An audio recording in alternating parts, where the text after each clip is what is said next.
पैसा लौटाने की बात आई तो अपना सारा बोरिया बिस्तर समेट कर निकल गए। मार्केट रेट आज से 10 साल पहले लगभग 15 करोड़ था। पैसा बढ़ाने का लालच दे करके पैसा निवेश कराते थे और जो ग्रामीण क्षेत्रों के लोग हैं उनको भी टारगेट करते हैं। जिनको साल 2015 की बात है और दुर्ग ज़िले की बात है और उस वक्त एक कंपनी हुआ करती थी, यश ग्रुप उसका नाम है। और उस यश ग्रुप के खिलाफ में जो निवेशक हैं, लगभग 10,000 के आसपास निवेशकों ने उसके ऊपर आरोप लगाए हैं, उसके खिलाफ आवेदन दिए हैं, FIR भी हुई हैं, उनके कुछ जो मालिक हैं वो अरेस्ट भी हुए हैं। और जो रिकवरीज़ है उस रिकवरीज़ के लिए अभी जो प्रोसेस है वो दुर्ग पुलिस ने किया है। कई एकड़ ज़मीन उसकी जो उसके नाम पे थी, उनके जो ऑनर्स थे उनके नाम पे थी, उसको हैंडल अपने हाथ में ले लिया है। उस पूरे विषय में, उस फ्रॉड के विषय में, क्या था वो फ्रॉड और क्या अब तक हुआ है, उस बारे में बातचीत करने के लिए SP साहब हैं। बताएंगे सर, वो फ्रॉड किस तरह से करते थे और क्या हुआ था उसके बाद ये सब हुआ? ये यश ग्रुप ऑफ कंपनीज़ है जो चिटफंड के माध्यम से निवेशकों से पैसा लेते थे, उनको पैसा बढ़ाने का लालच दे करके पैसा निवेश कराते थे और जब पैसा लौटाने की बात आई तो अपना सारा बोरिया बिस्तर समेट कर निकल गए। तो 2015 में इनके विरुद्ध FIR दर्ज किया गया था और FIR दर्ज करने के पश्चात जो छत्तीसगढ़ में जो एक कानून है निक्षेपकों के हितों का संरक्षण अधिनियम, जिसके तहत ये पावर है ज़िला प्रशासन को कि वो उनकी प्रॉपर्टी जो है वो कुर्की करके, नीलामी करके निवेशकों को पैसा वापस लौटा सकती है। तो उस प्रक्रिया के तहत पुलिस ने 2016 में इनके लगभग 50 एकड़ के आसपास की ज़मीन को चिन्हांकित करके अंतरिम आदेश हेतु जिलाधीश महोदय के पास भेजा था। जिलाधीश महोदय द्वारा अंतरिम आदेश पारित किया गया था। अंतरिम आदेश पारित करने के पश्चात इसको माननीय न्यायालय द्वारा फिर फाइनल ऑर्डर निकाला जाता है। ये बीच में स्टे वगैरह भी लेते थे शायद। तो इसमें जब माननीय न्यायालय में ये केस चल रहा था तो उस दौरान फिर जो कंपनी है यश ग्रुप ऑफ कंपनीज़, ये लोगों ने हाई कोर्ट में जाकर के इस मामले में स्टे भी लगाया था। तो काफ़ी प्रयास करने के बाद फिर इस स्टे को वेकेट कराया गया माननीय उच्च न्यायालय में और उसके बाद फिर माननीय जिला एवं सत्र न्यायालय में इसकी बाकी सुनवाई पूरी हुई और कल जो है इसमें अंतिम आदेश आया है जिसमें इनकी पूरी जो प्रॉपर्टी है उसको कुर्की की गई है। कुर्की के पश्चात की जो प्रक्रिया है वो प्रक्रिया भी अब हम लोग चालू कर रहे हैं कलेक्टर साहब के निर्देशन में। इसके नीलामी की जो प्रक्रिया होती है वो नीलामी की प्रक्रिया चालू होगी और हमें उम्मीद है कि जो इसके निवेशक हैं, अभी 10,000 निवेशकों के आवेदन अभी तक आए हैं, कुछ और भी होंगे जो अभी आवेदन नहीं दे पाए होंगे, तो हमको उम्मीद है कि उनको एक अच्छी खासी रकम जो उन्होंने जो इन्वेस्ट किया था वो वापस हो जाएगी। 10,000 का एक फिगर बहुत बड़ा फिगर होता है, तो क्या ऐसा लालच देते थे? क्या मतलब कितना गुना पैसे को बढ़ा देना और कितने बड़ी लालच की एक चक्रव्यूह रचते थे जिसमें इतने बड़े लोग आते गए?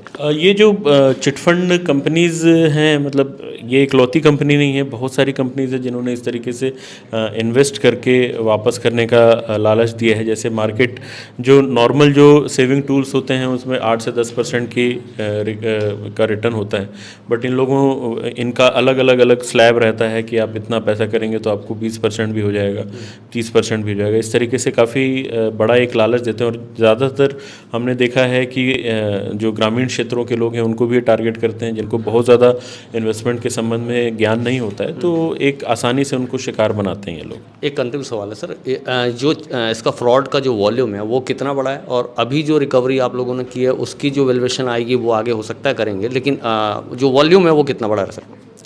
जो वॉल्यूम अभी अपने को पता चल रहा है, 10,000 आवेदन जो आए हैं, तो हमको अनुमान है कि 25 से 30 करोड़ या हो सकता है ज़्यादा भी हो, क्योंकि एग्जैक्ट कैलकुलेशन अभी मैंने पर्सनली नहीं देखा है, लेकिन होगा। और हमको उम्मीद है कि और भी निवेशक होंगे जिन्होंने अभी तक, जिनको जानकारी नहीं रही होगी, तो उन लोगों ने क्योंकि आवेदन नहीं दिया है। कई बार ऐसा देखा गया है कि शुरुआत में जब आवेदन बुलाया जाता है तो ज़्यादा निवेशकों को पता नहीं रहता तो आवेदन नहीं देते हैं, लेकिन बाद में जब कार्रवाई चालू होती है तो भी काफ़ी सारे निवेशक आते हैं। तो अभी एग्जैक्ट वॉल्यूम बता पाना थोड़ा मुश्किल होगा, लेकिन जो प्रॉपर्टी हम लोगों ने चिन्हांकित की है उसका मार्केट रेट आज से 10 साल पहले लगभग 15 करोड़ था। आज हम लोग ये उम्मीद कर रहे हैं कि कम से कम 40 40 करोड़ से 50 करोड़ के आसपास कुछ होना चाहिए, बट वो फाइनली नीलामी जब होगी तो नीलामी में पता चलेगा कि एक्चुअल कितना वैल्यू उसका निकल कर आएगा। एक सवाल और है, पब्लिक को ये समझा दीजिए कि उनके जो पैसे हैं जो लॉस गए, अभी नीलामी का प्रोसेस चलेगा, नीलामी के प्रोसेस के बाद जब गवर्नमेंट के पास पैसा आएगा उसको डिलीवर करने में उसको वक्त कितना लगेगा और समय कैसे कैसे क्या क्या प्रोसेस रहेगा? ये प्रोसेस ऐसा होता है कि इसमें जो निवेशक हैं, जो उनका ओरिजिनल बॉन्ड पेपर होता है, जो उन्होंने पैसा इन्वेस्ट करते समय एक बॉन्ड पेपर या एक कोई रिसीट ओरिजिनल जो उनको मिलती है वो ज़िलाधीश कार्यालय में सबमिट करेंगे। वो वहाँ से एक नोडल ऑफिसर बना देंगे जो कि इस पूरी प्रक्रिया को देखेंगे, सुपरवाइज़ करेंगे। तो वो जैसे जैसे वो लोग अपने अपने बॉन्ड पेपर्स वगैरह सबमिट करते हैं तो जितनी रकम हमको नीलामी से प्राप्त होगी और जितना रकम टोटल इन्वेस्ट हुआ होगा उसका एक प्रोपोर्शन निकाल करके फिर हम लोगों के खातों में पैसे डालते हैं।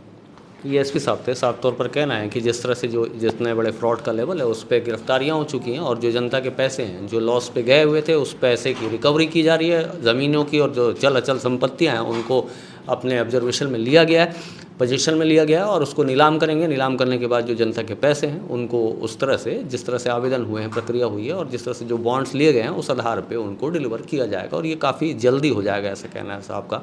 तो देखना होगा इस प्रक्रिया में आगे कुछ और अपडेट आती है आपको ज़रूर बताएंगे।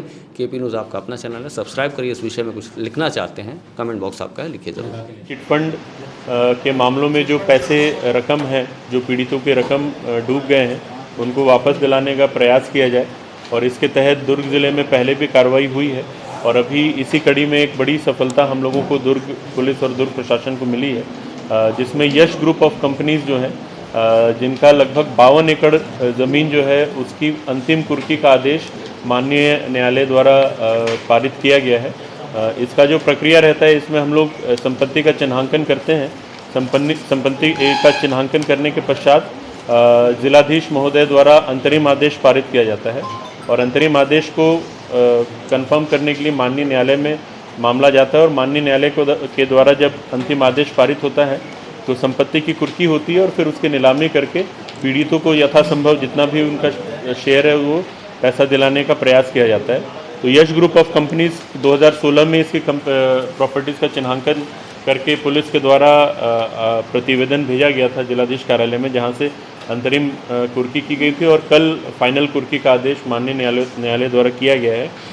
लगभग 52 एकड़ की ज़मीन इन लोगों ने यहाँ पे हम लोगों ने चिन्हांकित की है, जिसमें सभी मेजर क्षेत्रों में इनकी ज़मीनें हैं।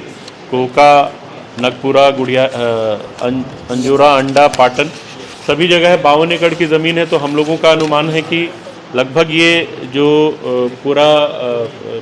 पूरी जो प्रॉपर्टी है वो लगभग 40 से 50 करोड़ के आसपास की होगी, जो अनुमान अभी शुरुआती लगाया जा रहा है। बाद में नीलामी के समय एक्चुअल पता चलेगा कि कितना रकम वापस आता है। तो ये एक बड़ी रकम हम लोगों को मिलने की उम्मीद है और ये रकम मिलती है तो जो भी पीड़ित हैं जिन्होंने यश ग्रुप ऑफ कंपनीज़ में पैसा लगाया था उनको एक अच्छा खासा रकम वापसी करने का दुर्ग ज़िला प्रशासन एवं पुलिस के द्वारा किया जाएगा। तो सर इसमें मतलब जो प्रॉपर्टी चिन्हांकन की है तो कितने हितग्राही है जिनके लिए वापस होगा? यश ग्रुप के लगभग 5,000 के आसपास क्या है जो आवेदन उनके पास है कलेक्टर साहब पास? जो आवेदन क्या है कि कलेक्टर ऑफिस में जमा होते अब हैं। जैसे ये 50% होगा तो और आवेदन आएंगे फिर उसके बाद। और यश ग्रुप के ऑलरेडी 9 डायरेक्टर्स गिरफ्तार किए जा चुके हैं पहले। और ये दुर्ग का सबसे बड़ा मतलब ये लोकल कंपनी है, सब पता है। जमीनें सिर्फ खेती किसानी वाली की और कुछ एसेट्स हैं इसमें? अभी तो कुछ शहरी भी हैं, कुछ ज़्यादातर खेती किसानी है, कुछ शहरी क्षेत्र काफ़ी सारे हैं, मतलब छोटे छोटे जैसे टुकड़ों रिसाली में भी भी हैं, हाँ, रिसाली क्षेत्र में अलग प्लॉट अलग हैं। अलग अलग है। अब वो इसके हिसाब से ही नीलामी की प्रक्रिया होगी तो फिर हमको एक अच्छा खासा रकम मिलने की उम्मीद है। न्यू वीडियोस के अपडेट पाने के लिए सब्सक्राइब करें केपी न्यूज़ को और बेल आइकन को दबाएं।